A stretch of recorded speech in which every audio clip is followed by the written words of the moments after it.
আসসালামু আলাইকুম, hi everyone. আজকে মজাদার লাল মরিচের শীতল শুটকি বোনা নিয়ে নিয়েছি। শুকনো মরিচ, টমেটো, শীতল শুটকি ধুয়ে পরিষ্কার করে দেন এক এক করে সবগুলা ব্লেন্ডার জারে ব্লেন্ড করে নিচ্ছি। হয়ে গেলো ব্লেন্ডার।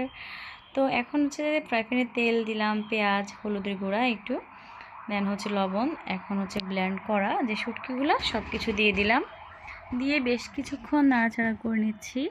আজকে শুটকিটা অনেক ইয়ামি হবে, দেখেই খুব লোভনীয় লাগছে। এগুলো হচ্ছে ভাতের সাথে অথবা আমরা যে গরম গরম চিতই পিঠা, খোলা পিঠা ওগুলো দিয়েও খেতে ভীষণ মজা।